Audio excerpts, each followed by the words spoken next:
This week on Rockstar Superhero.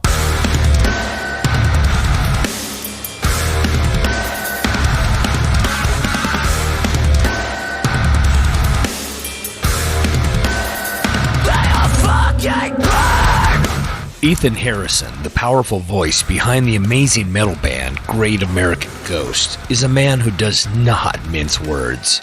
Fortunately for you and I, Ethan stands up for what he believes in and stakes his claim with passion, power, and massive conviction. He's a rare bird, and I'm so honored we could share an hour today, especially since he's out on tour with Fit for an Autopsy and Enterprise Earth, among other heavy hitters.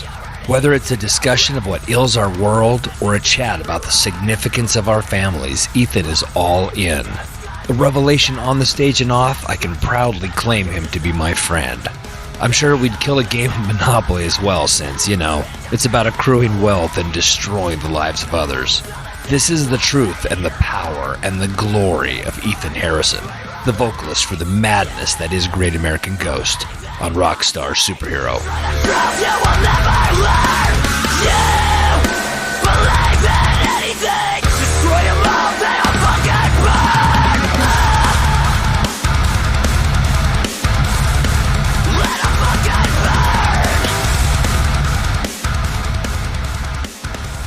All hail to the Ghost, man. Thank you. Dude, I gotta say this. So, the band, obviously, Great American Ghost, your voice, Great American Classic. Thank you. Yeah, big scream power, big range. I know you're out on tour. So really, just thanks for taking the time out of your day, man. Dude, thank you so much for having us. Thank you for caring. I really appreciate it. And to anybody who gives a shit, I appreciate it very much. I don't know if I can swear. I just tried it though. So here we are. You're cool, man. It's all good. Okay. This is a free for all. Say whatever you want to say. Okay, I will then. So I do always have to start these with a few stupid questions, which you've already answered 90 times, but they're just for my listeners. Love them. So first of all, the band name, right? I personally love it. There's so many things it could mean. I purposely didn't, check this out in the back because I wanted to add actually my own take. If that's humble enough. To me, the name sounds like it's about the loss of American truth and ideals, right? Like the great American past, right? The ghost of the past. You know what I mean? And I figured I've got to be wrong. So I actually want to know the truth. But what does the name mean? No, you kind of actually nailed it. Wow. Truly. Wow. Yeah, no, you did. Honestly, I would say that it's more of an indictment on the history of this country and its past that people try to hide and try to forget and try to act like aren't a real thing. So in turn, you are pretty right. The Great American Ideal. I don't know that I ever believed that the Great American Ideal was actually a real thing. So that's kind of what it's meant to imply. Our American exceptionalism, I don't think is real. So that was kind of what I was more making a statement on. Yeah. No, dude, so now you've opened up a great can of worms. So I definitely have to talk about this. Yeah. So I'm 55 years old. I'm a lot older than you. And I grew up with that idealism, right? Yeah. And so my, grandparents fought in World War II. My dad was a military guy in the late 50s, early 60s. So he was during the Cold War. I actually joined the Navy and was in the service for about 8 years. And yeah. So culturally, right, not just as American, but in my family, there was an expectation of patriotism, right? Yes. And I've discovered as I've gotten older, of course, and I've, come into money and then I start traveling and I do these different things. My wife is Japanese.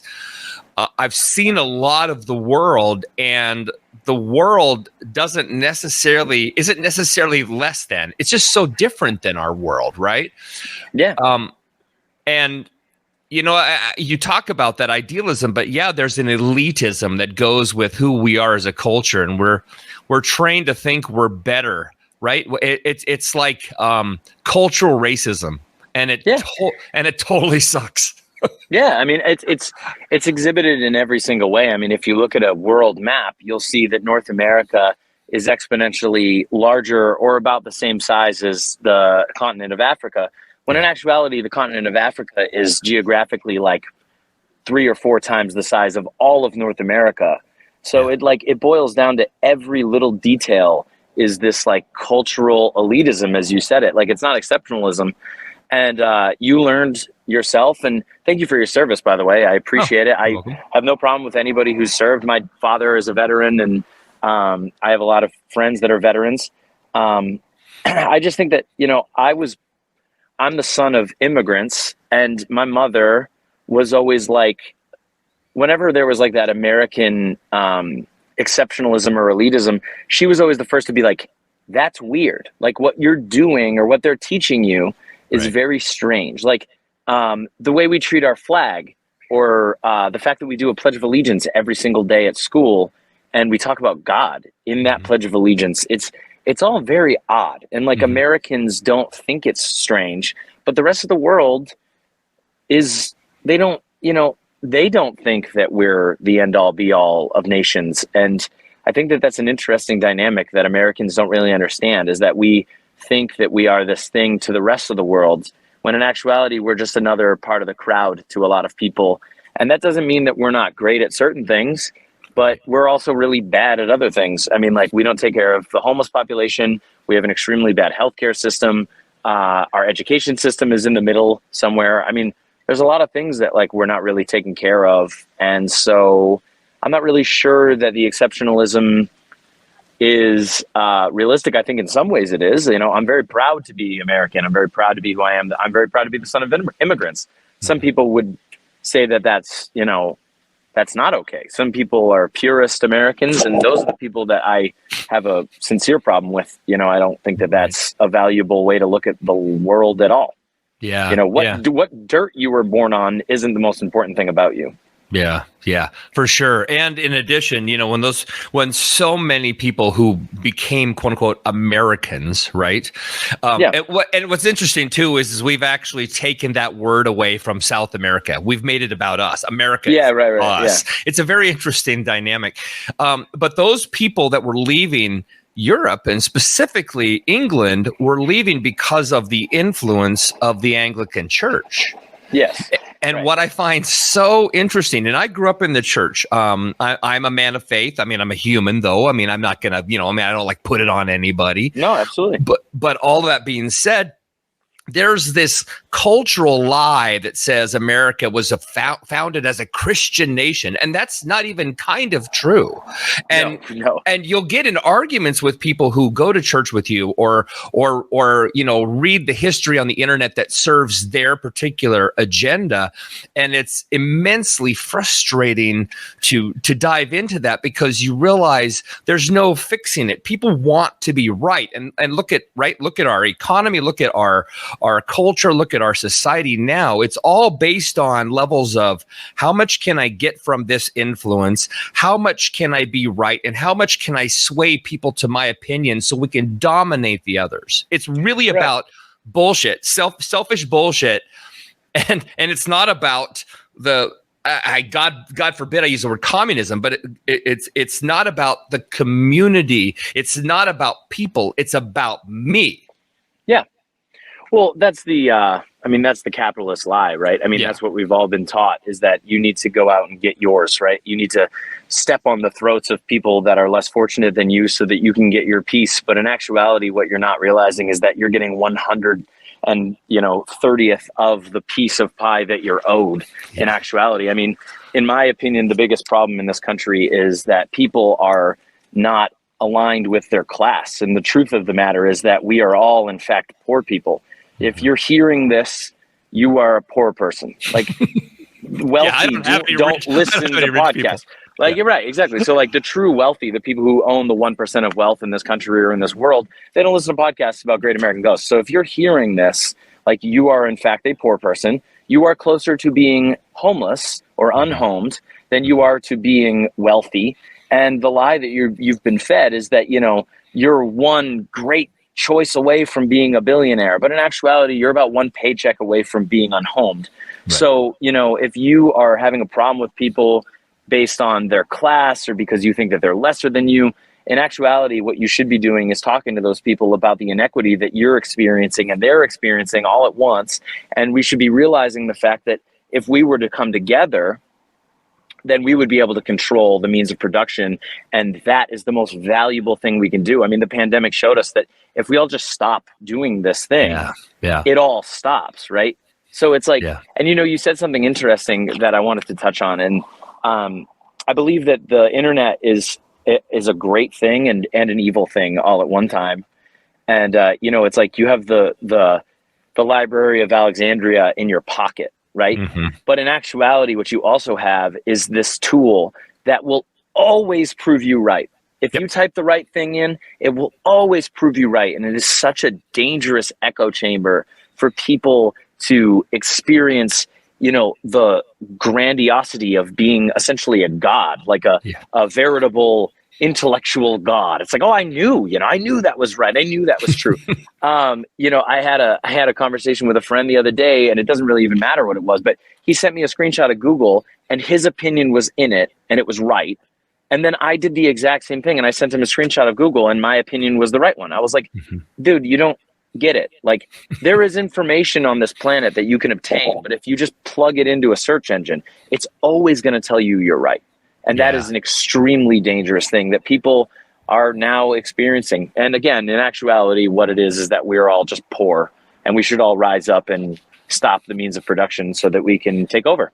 That's what I believe, that's just my humble belief, used to say, I'm just a singer in some shitty metal band, you know what I mean? Oh, well, first of all, you're not a shitty metal band and you're not just a singer. I mean, you really are a man with purpose. I mean, this is great. I don't know how much time we have today, but Ethan, I mean, you're so on target. And there's this big argument lately about tribalism. Like, oh, look at our country, it's tribal. Look at the world, it's tribal. It's always been tribal. We just didn't have the means to get an agreeing or a dissenting opinion so loudly. Nowadays, right, we get to type our opinion into the internet. We get all of our friends to either 50-50 split, right? To either completely agree with us or completely disagree with us. And then all of a sudden we're what's the word? When somebody's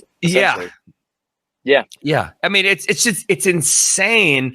And, the sort of the pseudo maturity of the web, right? I mean, social media, even though I would never call it mature, it is, in a sense, it has finally matured to the point that half of the world, if not more of the world, is on it, communicating and sharing ideas. But we're to the detriment of oppressed people across the planet, right? I mean, like, Mark Zuckerberg doesn't give a shit about you. He doesn't give a shit about an ethnic cleansing that's happening in Malaysia. Like, that man could care less about human beings at all. I mean, he really does not care. So, social media, I didn't mean to cut you off, but the semi-maturity of it, when in actuality what it is it's a meat grinder. It's a meat grinder of it's a product that needs to be consumed at all times, right? I mean, that's all it is. And we're trying to, it's upsetting because it's we have to function within it, right? Like, we have to manipulate the algorithms that are basically built to bring out the worst in us. And we have to try to manipulate them so that we can sell our product, and our product is our music, right? And so even though I think that Facebook is evil inherently, like, I really do think that it's a bad thing for humanity, I have to play the game because me too. I'm a part of it. You know what I mean? Like, I am myself part of I'm a cog in the machine, right? Because Great American Ghost needs plays on Spotify, and we need tension, and I can't do this without those tools.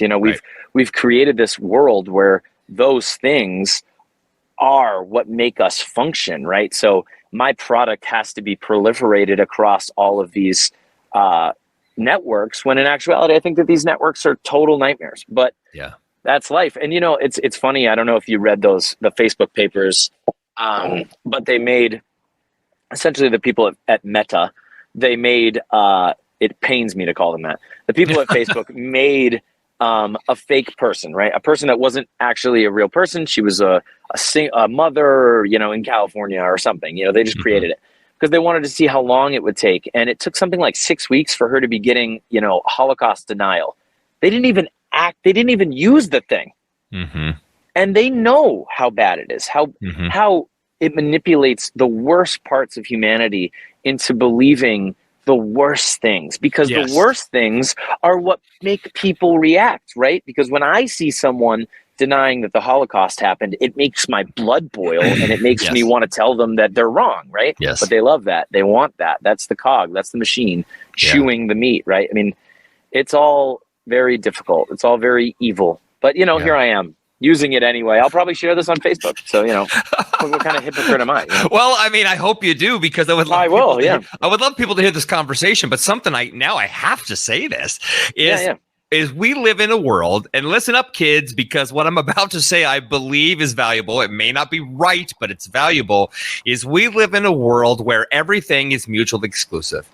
Or the belief is that it's mutually exclusive, meaning, right, that, well, if this opinion exists, then this one couldn't possibly, or if this is right, then this must occur, right? It's like the idea that, and I don't even want to go down the political road right now, but it's like the idea that, let's say in the 2024 election, the Republicans have a dominant, right? They have a big win over the Democrats, right? It's the idea that this time it's bad. Last time that was the real thing, but this time it's bad. In other words, right? It's the idea that no, I'm the right one. You guys last time you cheated, but this time, no, this is bad, right? Right. Well, if it fits, and there's nothing in the middle. If it fits your agenda, then it is in fact correct. I think that, to piggyback off of what you said, I think that what's interesting is the introduction by the internet of alternative facts. An alternative fact is it's an oxymoron. It's not real. You can't have an alternative fact. There is just a fact. Things are either right or they're wrong. And sometimes for me, it's like it gets frustrating on the internet because there are just things that are just correct. Like there just are. Like I'm sorry. I just I don't know. Like I don't like, there aren't microchips in vaccines. Like there just aren't. And it's not an alternative fact to say there are. It's just not true. So it's like, it's like, no, I don't. I think it's difficult to traverse the atmosphere that we're in right now, because you have to I think that a lot of people that are intellectuals, and I'm not including myself in this necessarily, I'm just saying that intellectuals are inherently kind of, they're leaning towards wanting to give people the space to believe what they want to believe. But sometimes I think that that's dangerous. I think that allowing someone to think something that is flat out wrong is dangerous. And I think that sometimes, that needs to be pushed against. I don't think that that's the right way to do things necessarily. You can't allow someone to have such a dangerous opinion, which is why I think that QAnon is really dangerous. I don't care. Kingmaker. You think, yes, I don't care that you think that's right. It's not. It's just not. So no, I'm not going to allow you your space to believe that, all of these truly anti-Semitic undertones are accurate. They're not. You're just wrong. So I can't tell you how much it frustrates me to have someone be like, well, that's my opinion. It's like, well, no, you're wrong. That's great that it's your opinion, but you're wrong. So that's great. You have a wrong opinion. QAnon is in fact evil. It is basically just a recreation of the Articles of Zion, which were evil when it was made up and written. And it's just no, I'm not going to allow you the space to say something anti-Semitic and then act like I can just, we'll just let, bygones be bygones and move on. I do believe that tribalism is a problem, but alternatively, when someone is being purposefully destructive, I've got no space for that. There's no room for that for me. So there are facts that are just wrong, that I flat out don't accept. That's one of them. That is not okay. Not okay to me.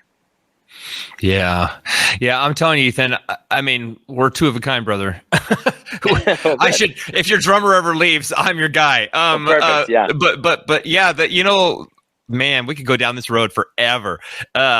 Occam's razor, right? I mean, Yeah, right. it is what it is, right? I mean, that is the truth. If things seem to be that way, they are. But Right. yeah, everybody is seeking to be correct. Everybody loves the idea of being correct. Everybody is electing someone to impress their values on a group of others, right? It's always about the subjugation of others' rights or intellect, all for the self-serving nature of human condition. I mean, it's a bitch to be human. The hardest part is how do we allow freedom of choice? How do we allow it when, like you said, we know that's an absolute crock. It's a complete lie. Yeah, it's a fallacy. And it's pathetic. It's dangerous. It's flat out evil. And yet, because we hate something so much, like say Hillary Clinton, we want to believe she's eating babies in the basement of a pizza parlor. I mean, it is insane. And the world is louder now. We think it's flat. I mean, no, it's not. It's not. You know what I mean? And then and people, they take cameras from a launch pad out into space, and people think it's been adjusted by NASA science. I mean, it's insane. And what's wild is that people thinking that the Earth is flat somehow also turns into racism. I mean, like it's okay. A couple points. I don't think that anyone should romanticize any politician at all. I don't like Joe Biden. I don't like Hillary Clinton. I don't like Bernie Sanders. Like, I don't like Donald Trump. I don't like any of them. If you think that any of them are out to help you, you're wrong. Equally, they are all in a class together, and they are together. Whether you believe it or not, like, they are out to help each other. Right. And That's to against help them. their class. They're not class traitors, right? Yeah. So, like, don't defend some billionaire, because trust me, that billionaire isn't defending you to his billionaire friends or her billionaire friends. So, I have no time for anybody that romanticizes, any sort of politician. I think that is completely ridiculous, and you're crazy for doing it. Yeah. I can't do that. But alternatively, when it boils down to belief structures and voting and all this other stuff, which I do, and I think that other people should do, because I think that when you take yourself out of an equation, you're giving up the very little power that you're allowed, unless you want to overthrow the government, in which case, have at it, by all means. But until that happens, right, you should probably exercise the very little power that you have. All of that said, I don't want anyone to be subjugated. I don't want anyone to be oppressed. I just want women to get paid the same as men. I just want trans folks to have the same rights as cisgender folks. I just want women to have rights to their own bodies. I want people to get paid living wages. I want this lie that is inflation to be deflated, little inflation joke for you. Like, I just don't want it to be a thing anymore. I just want everyone to have equal rights. That's all I want. And honestly, I don't think that that's such a big ask. Like, I really don't. Like, I just want everyone to be able to exist on a comfortable plane. I don't want anyone to be oppressed. I am sick of injustice. That's all I want to stop. I don't care who supplies it for me. I don't care how we do it. I mean, I do care how we do it, but we won't get into that conversation because we don't have 9 hours to talk. I wish we did. I do have a show tonight, but truly, that's all I want to push forward, is that, like, I just believe that people should not be oppressed. I think that people should have justice. I don't like injustice. I don't like it. Yeah. So, like, if that means that women get equal rights, and that women have rights to their own bodies, and trans folk have equal rights, and that everyone has equal pay, and that we actually get the portion of the pie that we deserve, those are the things that matter to me. And honestly, Joe Biden can kiss my ass. I really don't care what he does or doesn't do. I just want those things done. That's it. So whoever's going to do it, that's what we're going to do.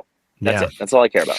Well, I'm not going to take this down a religious road because I'm not a religious person. But I mean, from my understanding, that's exactly the reason Jesus died, right? Because he was the wrong guy in the wrong place around the wrong people, trying to spread a message of love and hope and equality. and everybody wanted to take that out because they didn't like this guy upsetting the religious systems. And you know what I mean? So regardless if you believe or don't believe that he was a real person or that he was the son of God or whatever, doesn't change the fact that the message is so valid and so important, because it's all about people being the purpose, and it's all about loving on each other unconditionally and figuring out ways to get over the things that separate us to bring us together to the things that connect us. Yeah. I mean, I don't believe that Jesus Christ was a person at all. Okay. But and that's fair. But right. even if that's not the case, then it's still the idea. It's a lovely idea. Listen, Jesus Christ, socialist icon. You know what I mean? That man loved socialism and was definitely killed because he was talking about inequity. In the story, he was killed because he was talking about inequity. Like, you know, I believe it's like a Run the Jewels lyric where he says something to the degree of like, don't ever forget that Jesus was killed by the state. Like, he was a martyr for the state, right? So it's like, you know, if you follow Jesus, or you could follow real people like Martin Luther King or Malcolm X, who talked about inequity financially. The second that those two men started talking about financial inequity was when they were in real danger, because the people that actually hold the power in this country don't want financial equity. They don't want equity, right? They don't want it. So, I mean, I'm a believer in equity of all fashions. But that's why it can't happen, Ethan. I mean, sorry for interrupting you, but that's why it can't happen, because very few people are going to passionately stand up and say, here's the truth, I'm willing to die for it. I mean, you know this. I mean, we all know this. Very few people are willing to actually die for a right. I mean, some people have clearly died for it, right? Like you just mentioned, Martin Luther King. Perfect example of somebody who, imperfect human, went after a perfect solution, and there you are, dead. Yeah. And so how do we answer it? Maybe a lot of deaths. How do we evolve from it? I don't know if we do. I don't know what has to happen. You know, I truly believe that the way that we accomplish it is unity in class. And that truly is what I believe.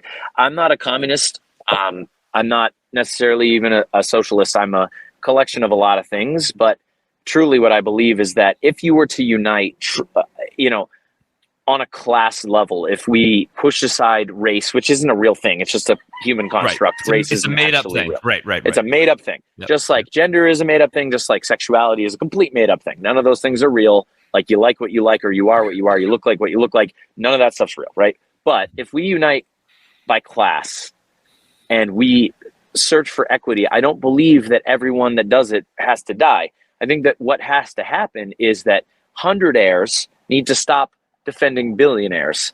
And then once that happens, then we can start moving towards equity. Because, you know, the biggest con that the American power structure has ever, you know, pulled on basically the entire world is having a guy or a girl, woman, man, whatever, you know, say that someone else doesn't deserve more money because of X or Y. That is such a con. You're doing their work for them. Why would you do that? Like, what you don't understand is that if the guy at the Burger King makes $15 an hour, it doesn't mean you should make less money. It means that the guy at the top of Burger King should make less money. He makes 300 times more than both of you. So it's like, you're missing the whole point. Like, unite by class and take what is yours. Because if all of these people that make this thing function if they all came together, then this thing would cease to function. And then the Jeff Bezoses of the world wouldn't be able to function at all, right? That man doesn't package Amazon packages, you know, that he doesn't know what the hell he's even doing. It was an idea that he put together. Yeah, which had a nest egg, and like his father paid for it because his father was off, like, sort of wealth. You know, whatever. Screw that guy. But, you know, like, if we didn't do the things that we all just do to function, then suddenly the power would lie with us. Right. And there would be no need for violence. I mean, there would probably be some violence because people don't like change. But, like, I'm just saying that I don't think that people need to die for this belief. I think that there just needs to be solidarity. And if there's solidarity, then, you know, all the power is wielded by the massive amount of people that make this whole thing function. Yeah. I mean, what I love about you, Ethan, is you're a crusader, and that's rare. Hey, there thanks. aren't a lot of them, and I hope you carry that crown high, because I mean, that's definitely like, that's my biggest vote I could ever give you. You're a crusader, and Thank you. And I honor that and applaud that.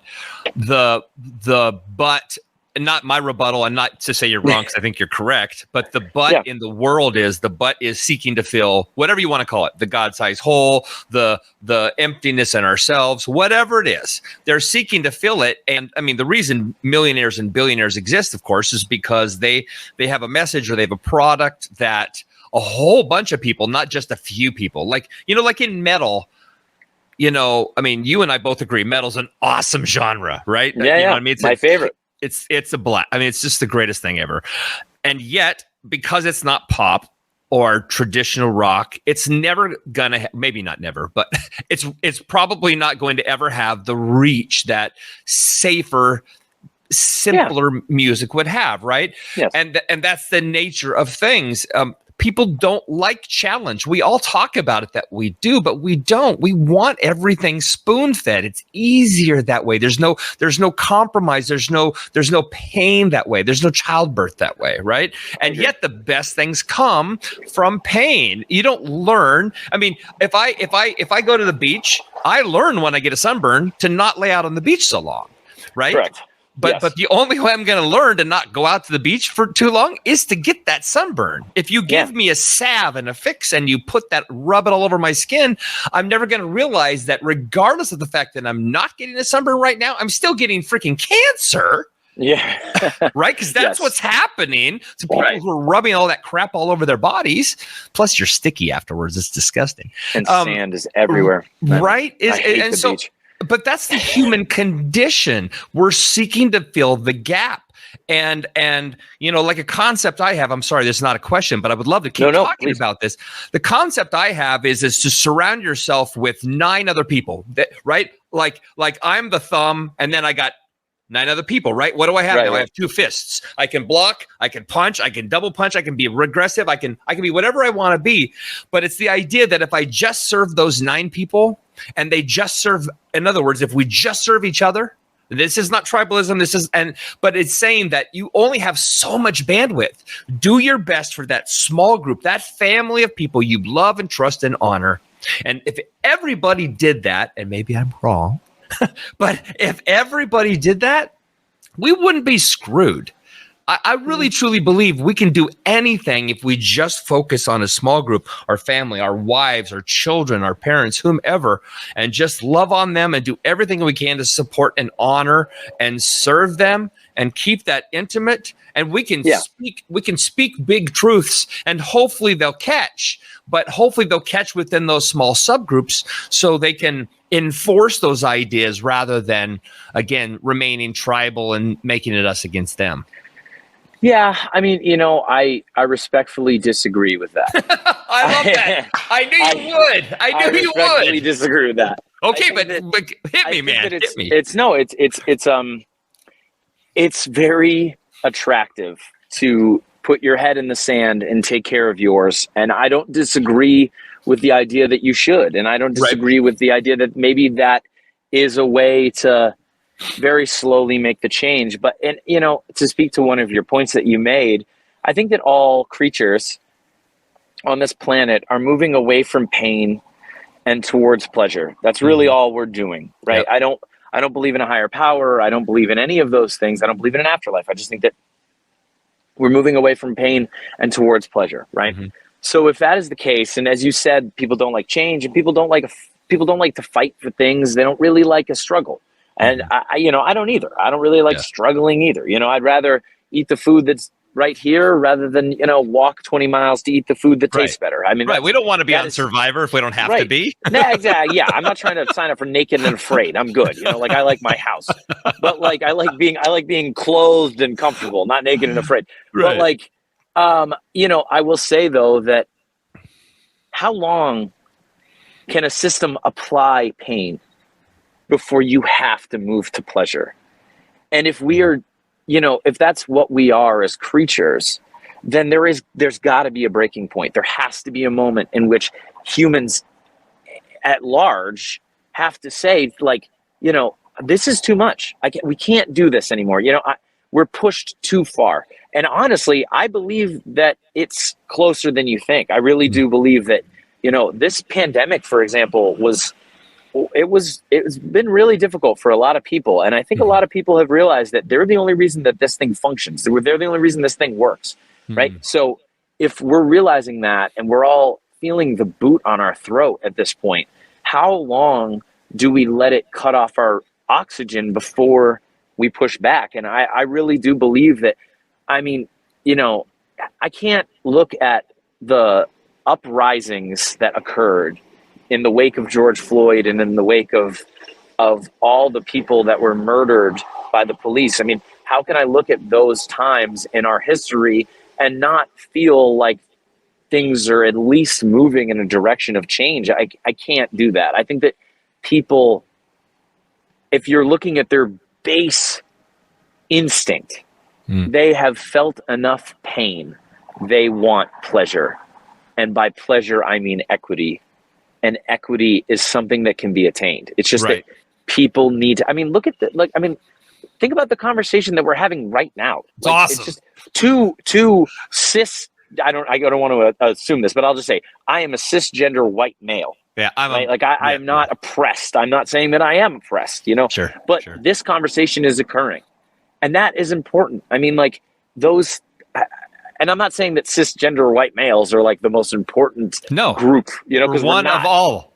But if cisgender white males who are not oppressed at all are having a conversation about the importance of real fundamental systemic change, then something needs to be changing. Something has to be changing, and I truly don't believe that handling the small circle is the way to do it. I really do believe that at some point this world is going to have had enough. And I believe that on a lot of different issues. I really do believe that. And I have to believe that. I mean, I truly believe that if enough people speak, then people will start realizing that inequity is unacceptable. Right. Especially when you hold all the power. We hold all the power. This class, I'm not talking about race, I'm not talking about gender, I'm not talking about any of that shit that humans made up to separate other humans because we are sometimes evil. I'm talking about just us poor people against rich people. That's what I'm talking about. Man, boy, this is one of the greatest conversations I've ever had. I really hope this is my number one podcast ever because, obviously we're talking about deeply personal, important to us, but I think they should be important to everybody, right? If you're not paying attention to what's going on in the world, if you're not in agreement somehow, then you're exactly who we're speaking to. Because you need to come out, right? We need. It's our job to elevate these people to get them out from behind the lie. The only thing I guess I was going to, in my defense, fair enough, is that it isn't so much to say that we should only serve 10. That's I guess I probably spoke it incorrectly. No, that's fine. That's fair. We should obviously. I truly believe. Look, I'm in the business of entertaining. I want to have as many people hear this message as possible. I believe that my message as a human being, my message of love and hope and faith and understanding, regardless again of the religious implications of it, I'm not even trying to impress that. Is just that we, again, like what Rodney King said 30 years ago, can't we all just get along? Why is it so hard to get along? I don't know why people feel that they've got to have more than the next guy, or when we're driving down the highway, I've got to be in front of the guy to my left. It's the weirdest thing about our psychology, and I love that music is the salve, right? It's how we deal ourselves as artists, how we deal with getting our message and our anger or frustrations or whatever out into the world, how we're preaching to the world, and at the same time how we're sharing our message. But as a listener like me, who's an artist, but I'm also a listener and a proponent of this type of music. When I hear something, and you see how I shifted here. When I hear something like Torture World, first of all, the title catches me because I don't know really what it means. Like, I want to know what it means, the depth of what it means. Purposely vague, yeah. Right. And then I listen to it, and then I put my own thoughts, my own POV, my own taste of what it means, and it becomes mine at that moment. Right now, I can choose to disregard it. I can choose to share it. I can choose to do whatever. But it becomes personal for me. And in fact, from that moment on, let's say Kingmaker, which by the way is a fantastic song. Thank you. Let's say Kingmaker becomes the thing that completely sets all of this apart for me, and it becomes my new favorite. And then I'm going to spend kind of my waking hours talking to other musicians. Hey, have you heard Torture World? It's a new EP by Great American Ghost. Oh my God, I don't want to tell you a thing. Just put it on and let it tell you what you need to hear. Right.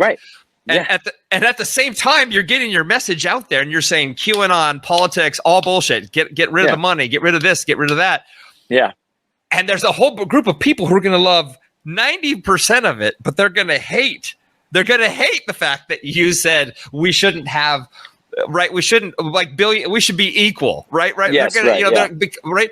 I love that, actually. I love that there's a lot of this going on in your material, but yet it's still subjective. It's through the lens of what I see and how I grew up. So I guess all I'm trying to say with this big, loud argument is you got to buy this damn EP. Yeah, or steal it off the internet. Just go see the band. Yeah, that too. I agree with you. I think that music is this like beautiful equalizer. It's like this. Yeah. It's this vehicle to, like you said it so brilliantly. Like, you hear this thing, and no matter what I meant by it, you're living in it. You're all of a sudden a part of it, and you're kind of experiencing it or hearing it or applying it to your own experience. And I think that's what's beautiful about music. Like, do I know what like Sam Cooke was thinking when he wrote I was born on the river and all these all the beautiful things that he wrote? No, I don't know what I don't know what was going through his mind or his heart, but like I can make myself feel it. I feel it, and I can have it apply to something I went through, this totally different thing 60 years later, and that is the beauty of music. And the reason I create music and the reason that we make the music that we make is because I want people to feel connected to it. That's all I want. I just want to connect to people that want to feel connected by it. And I think that that's beautiful. Simultaneously, like you said, there's like a certain aspect of our music that is purposefully not ambiguous. I am purposefully not ambiguous. I don't want anyone to get the confusing aspect of being like, I don't really know what this is about. So I think this. It's like, well, no, like if you can put yourself into our music and you can relate to it, I really appreciate it. But there's probably not a point where you can make up what I'm saying. Like, there is really not a ton of ambiguity. I am very specifically stating what I am specifically stating. And if you want to connect to that, or you want to apply it to your own personal experiences, then that's a beautiful thing. But at the same time, I'm not going to let you pirate my views and apply it to an experience that I don't think is right. And I hope that's the line we try to walk. It's like, I am the kind of person that doesn't allow really any ambiguity. I'm very clear about how I feel about pretty much everything. Like, and my band members can tell you, what I mean, if they ever did interviews, but like, they can be like, yeah, man, Ethan, when something comes out of my mouth, I believe it's right because I believe it's right because that's why I said it. So at no point am I going to write a song and let some person who I don't agree with, co-opt what I said. It's like, no, this is what we are. This is what we believe. And there's like a line that we're walking where I'm trying to be relatable, but also simultaneously trying to be clear. Right. Yeah, man. I'm telling you, the last line in Kingmaker, be careful what you wish for. Yeah. Yes. I mean, if that coupled with the previous lyrics doesn't tell you what we're pointing at here, then perhaps you should reconsider yourself or go listen to it again. Yeah. Right? I mean, there's a lot of clarity going on in there. I mean, there are some things open for interpretation, but again, if you really look into the band, and especially if you're looking into the band post this conversation, you know exactly where Ethan and the band stands. Yes, it's pretty correct. obvious what Kingmaker is about. Correct. Yes. Yeah. And I would be remiss, I would be disappointed if someone ever thought that we weren't for equality or, I don't want to say Black Lives Matter because that's such an arbitrary, I mean, it's not arbitrary, but it is like, to me, that's such a given. I don't even understand how anyone could argue that situation at all. Right. So it's like, it's like if there's any ambiguity where people would believe that we are not standing for what we stand for, I would feel disappointed. I would be sad. During the whole situation that went on with George Floyd and the protests, I was very clear about how I felt, and we had a couple of people, jump in and be like, stick with the music, or like, stay out of politics. I'm here for the medal or whatever. And it's like, dude, if you weren't listening hard enough to know where we stood, then now you do know where we stand. Yeah. Yeah. And if you're here just for the music, wrong band, wrong band. It's like the idiots that think that Rage Against the Machine should stay out of politics. It's like, you're a moron. Like, that's exactly the point. That band, I knew what that band stood for from Jump Street. Like, my favorite band of all time is The Clash, right? Yeah, yeah. And never once did I wonder what Joe Strummer thinks about this thing. It's like, I wonder what he thinks of fascism. He has a Ferrari at home. It was very clear what he thought about fascism. I mean, he was rich. I mean, by all means, but it's like that man you would never be a fascist and be like, well, my favorite band's The Clash. It's like, well, no, they hate you, and they're very clear about hating you. Right. So for me, between The Clash and Rage, it's like, I hate fascists. So like, here I am, my band hates fascists. That's it. I don't like cops. I think that cops are tools of an oppressive system. If you don't and if you don't want me to say those things, or you don't want me to believe those things, then this is the wrong band. Right. Listen to Imagine Dragons. Right. Who has like 6 of the top 10 hits in the last 5 years? Yeah, good for them. They're innocuous as hell. I mean, they're innocuous and ambiguous. It's like that's their thing, and that's totally fine. But this isn't it. This ain't it. Yeah. So with this POV, the way you think, the thing that bleeds out of you, Ethan, because clearly you breathe this all day. How has the tour been? With Fit for an Autopsy, my boys in Enterprise Earth. What's this whole thing been like this last month and a half? It's been the best tour that we've ever done. Awesome. Yeah, I mean, it's been crazy. I mean, awesome. I got sick when you were in town. I was supposed to come see you guys. That's fine. I understand. Now, a lot of people, and hey, I don't fault anyone for sticking at home. I don't fault anyone for needing to, stay home for safety. I believe that COVID-19 is a thing. You can see me here. I'm wearing no mask. Yeah. That's because I'm in my van, which is our bubble, right? Yep. So I'm in a bubble. Yep. If we're out of the van, we're wearing our mask. We have to be masked up. We have to be safe. It's wise and kind, man. Can't we just be fucking kind? No. Nope. Yeah, right. It's like, I have friends that moved to other states. On my face. Yeah. Who moved to other states because they didn't want to wear a mask, and then the first thing they text you is, "Oh, I moved." I'm not going to name them, but I moved here, living maskless, just the way God intended. I'm like, shut up. Yeah, nothing like utilizing a arguably fake deity to rationalize your extremely selfish decision. It's wild. We're masked. We're doing the tour. We're being as safe as we possibly can. People are being very safe with us, which is nice. I've only gotten a few anti-mask comments, which is fine. I don't really want to cross that bridge. That's not really an argument that I'm interested in having, because I'm not an epidemiologist. You know what I mean? I just do what they say. When they're like, wear a mask, I'm like, okay. And when they're like, don't wear a mask, I'm like, all right. And then when they're like, get a vaccine, I'm like, okay, I don't know. There were like 8 vaccines rushing through my bloodstream before I was 12 months old. What the hell's the difference now? I have no idea how they work. right there with you, man. I Whatever. don't know. I don't know, man. Yeah, I don't whatever. know. Put them in my neck. I don't care. If I can tour, you can shoot them into my throat for all I care. So, We're eating Poptarts half the day. We're putting a whole bunch of shit in our bodies, and we're afraid of a scientist putting a vaccine in our bodies? That's nope, bonkers. I'm not. Yeah, I drink Mountain Dew when I'm feeling like a little frisky, you know? I drink Mountain Dew when I'm feeling frisky, and God knows I have no idea what's in Mountain Dew. Oh, so my it's God. like, you know, I don't know. I don't work for the FDA, and I'm not an epidemiologist. So Yeah, we're all vaccinated, triple vax, everybody on the tour. We're all wearing masks. The crowds are very supportive, really friendly people that all want to just have shows again, man. Like, we just want to have it all again. And I think that we all now understand how this can all go away like so easily. You know, those 2 years were rough, man. They were rough. There's nothing like running a business that you can't sell your product. Right. You know, right. it sucks.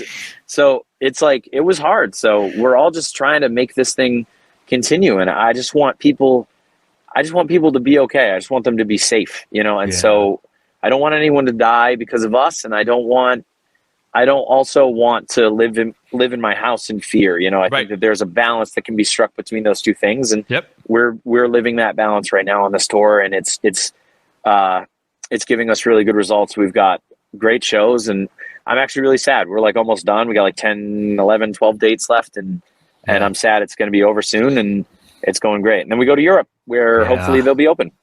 Yeah, I hope so. It's been really bleak over there. I have a lot of buddies who've been shut down the last couple of months, but it looks like everybody's pretty hopeful for the summertime, you know, so that should work out.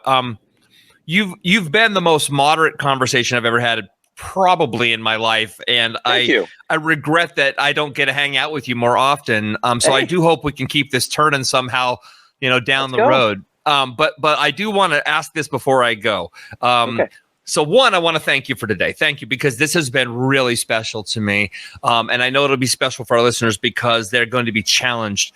Two, the album, the EP, whatever you want to call it, is really, truly powerful and fantastic and super intense and awesome. And you bob your head. It's bouncy. It's heavy. It's killer. It means something. So you should go buy it, support the band, go see them on tour, lose your mind. They're a part of a huge tour right now with killer bands. It's an amazing thing. So, but before I end today, Ethan, I want to ask you this. I talk to a lot of musicians about mental health, especially lately. It's been one of the focuses of my show because I have a lot of friends in the music business who have either struggled with mental health or have actually killed themselves. And this isn't a question to you in regards to, you know, assuming you have issues yourself. But I actually wanted to ask you a question about touring in this regard. And you know, heading out on tour is both awesome and a huge cross to carry because there's a lot going on. It's a lot of tiring work. There's very little payoff outside of the time on the stage. So I'm curious, how do you, Ethan, and how the guys in the band handle the downtime, and what do you do to keep your own mental wellness in check? Yeah, it's arduous. You're right. It's funny. It's like adult like playtime, but it's also like an extremely endurance testing way to live your life. You know, you're not really doing physical labor, but at all times you have this like mental force on you at all times. You know, it really is true. And so, you know, I think for us, what we try to do is we just try to keep our systems in place. You know, like what I've realized is that for my own mental health, and, you know, my mental health was really bad during the pandemic. I didn't really realize how bad it was. I didn't realize how much I relied on touring as a form of, you know, therapy, honestly. So when we stopped touring, I started like going to therapy. You know, I had to, because I couldn't like function alternatively. It wasn't going well, you know, so I encourage everybody to go and speak to somebody. I think that everybody has traumas that they can work through. And I think that it was really helpful for me. Maybe it won't work for you, but I do encourage everyone to do it. And like, you know, brush off the stigma of going and getting help, because it's not anything that you should be hurt by or, you know, embarrassed by. I don't really think that that's the case. But when we're on the road, I think that we just try to like live our system, which is like, you make a ritual, or you make your schedule, and you live it, you stick to it. When you got to be somewhere, when to eat, you try to eat at the same times every day so that you don't get out of that rhythm, because your body does rely on those rhythms to, give you certain things and certain chemicals. So, we try to just do things in a way that we can all rely on, because if you can't rely on something, if you're just floating through the universe, it's really difficult to come to terms with your free time, or, the random downtime that you have, etc. So that's kind of what we do. We just try to make a schedule out of everything. We try to stick to it as best we can. Also, we try to like, and this is going to sound hokey, but like, just try to like be respectful of each other and each other's space, because space is a really important thing. Yeah. I've read a lot of books about imprisonment, because I do believe that the American prison system is really damaging to our country. But it's strange how like there are certain things about like the prison system that, trying to get through like the day and touring is like your space is your own. You need to make your own time to do your own things. Otherwise, you're going to have a really hard time. And I've read similar things from guys that have gotten through like prison stretches, etc. And I just try to like take those values and apply them. It's like those have been really helpful for me. It's like, listen, like you can't, you're out of control. You're kind of floating, other than driving to the place, you really don't have a ton of control. So you just try to like make your space your own and keep things clean and keep your rituals and do the things that you need to do to make your mind work the way that you need it to work. And that's the best thing that I can say to anybody who wants to go and tour. And also, last thing is like, open up to the guys that you're with, because they're all you have. Like they're the guys that are going to be there with you for 6 weeks. There's no one else. Like, we always say, we all talk about it when we're on tour. It's like, when you leave, you're a ghost. I mean, the world continues. This, like, the world continues without you. Yeah. But you're going and getting all this experience alternatively. But when you kind of swoop back into your old life, it was like you were never there at all.